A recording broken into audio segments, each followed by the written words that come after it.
within the maker movement. Prasad would like to draw you in. Clearly, Ford is thinking about maker movement and open innovation a great deal. How do you see the maker movement and its meaning for you and for Ford? Well, thanks, Lou, and certainly thank you all. It's been great sitting here and listening to each one of you. And I think it's sort of a really fascinating time that we're at right now, where the tools for innovation have been so rapidly democratized once again. Yep. You could say 25, 30 years ago, you had the coming together of the internet and laptops, and now you have flat screens that allow for all kinds of spontaneous crowd participation.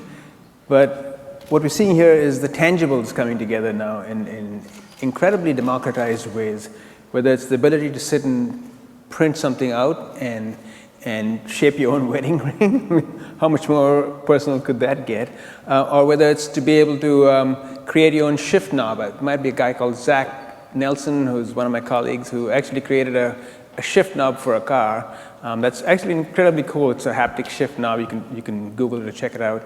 But the point really is someone can walk in to a space, think of something, and get on the network, get on the internet, get both tangible tools and all the tools that you need to be able to shape your idea, whether it's using a digital form or whether it's having a conversation with someone who's on the other side of the planet, to be able to go deliver what you have from an idea to a pretty good working prototype, and then of course beyond that.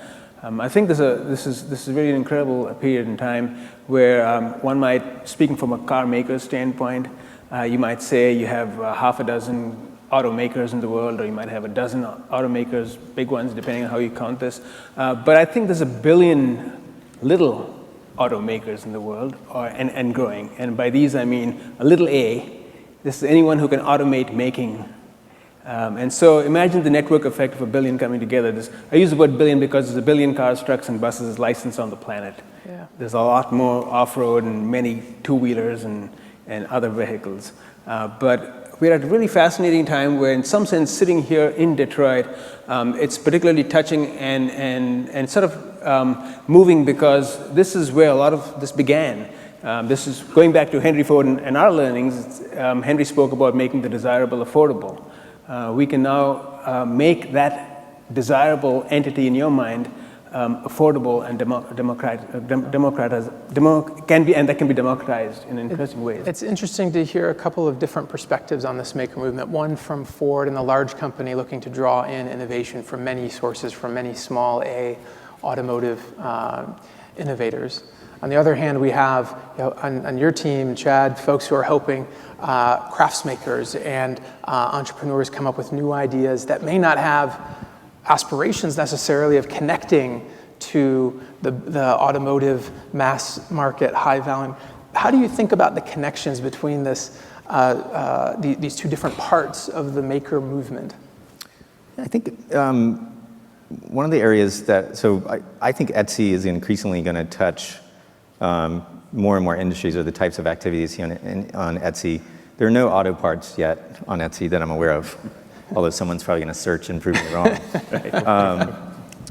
But I mean, what we're starting to see is the maker movement starting to really touch larger systems like retail, for example. And one of my favorite examples is just in the past year, we partnered with Nordstrom, Etsy partnered with Nordstrom, to essentially introduce Etsy sellers to Nordstrom in their local communities so that they could wholesale their goods to Nordstrom.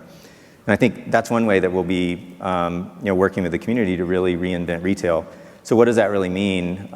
If you go to Seattle, San Francisco, or Chicago, Nordstrom, there's actually a display with Etsy merchandise made by local Etsy sellers. And just last week, we got a letter from one of those sellers who had gotten so much exposure from selling in Nordstrom that not only did she have to quit her job, her husband had to quit his job to help her. Yeah. So it's really achieving a scale that's significant for them. It is, and I think as we look ahead as to what happens with the maker movement, I think we're going to be increasingly surprised at how what seems small and local and small scale now will continue to grow. I think with things like 3D printing affecting. Marlene, do you see prospects for a similar kind of retail